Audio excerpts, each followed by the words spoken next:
Hi, I'm Lindsay, and welcome to the Poise Geeks Power Pause. Today's topic is leg crossing. So each week I'm introducing a new topic, and I'm looking at what are some common pitfalls in terms of posture when we do this thing. And what are some simple things we can do to help avoid those pitfalls? And the reason why this series is called the Power Pause is because the first thing you always want to do is pause, meaning just stop for a second. Don't try to fix it in the way you usually fix it, and try something else.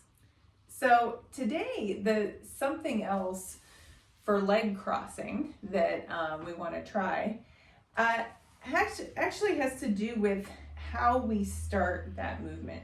So if I back up a little bit, the topic of leg crossing, it might be a little controversial, might we say, like, should we cross our legs? Should we not? I would say in moderation, right? I think a lot of people are gonna do it.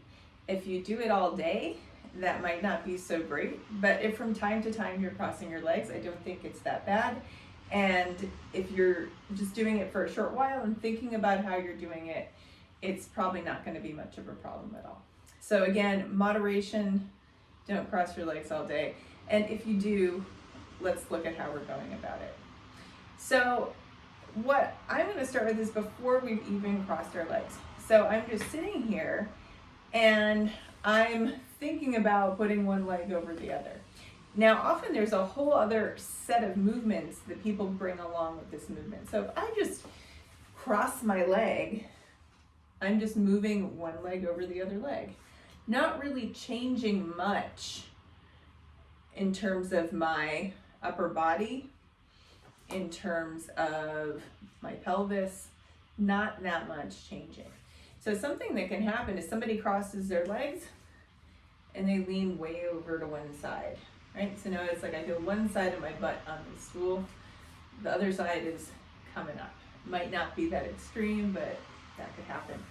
Another thing that could happen is somebody's sort of using the leg crossing as a way to stabilize. So they're kind of crossing the legs and pulling the thighs in and arching the lower back and lifting the chest. So they're using that to sort of hold themselves straight, right? So again, you could just cross your leg and not do any of that.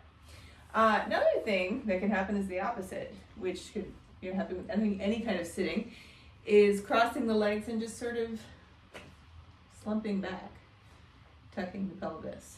As you see, that movement there really didn't have to happen just because I crossed my legs.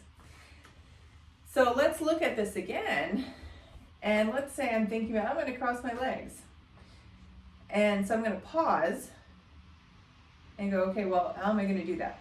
Can I just move this leg on top of this one without dropping my head and upper body down, without lifting up or tensing my legs to stabilize?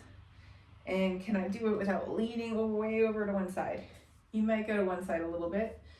Try not to go way over. And one way to avoid that kind of leaning is to just think of the top of your head aiming up toward the ceiling. So, as I've mentioned before, top of the head is probably much higher than you might perceive it is. It's several inches above your eyes, so you can just think, oh, my head is quite a bit above my eyes, or just imagine you have space above your head as a way to stay fairly upright without stiffening. So try that yourself. Start with legs uncrossed and just see if you can do that movement without bringing a lot of other stuff in with the legs or the upper body trying to pull into that movement. So if that's difficult for you to do without getting a lot of other stuff involved, then crossing your legs might not be the best thing right now. You might want to work on some other aspects of your posture. Or if you're crossing your legs and you're leaning back on something, then that might be okay. So again, we don't want to cross the legs all day, but those are some strategies you can use to cross them with less strain in your body and more balance. There also are a couple of alternatives to crossing your legs this way, one thigh over the other. You could just cross your ankles, or I actually really like this position. It doesn't work for everybody. If you feel tight in your hips, might not be a possibility for you, but just bringing one leg up over the other knee, it actually helps this foot feel really grounded, and it makes my hips feel really open.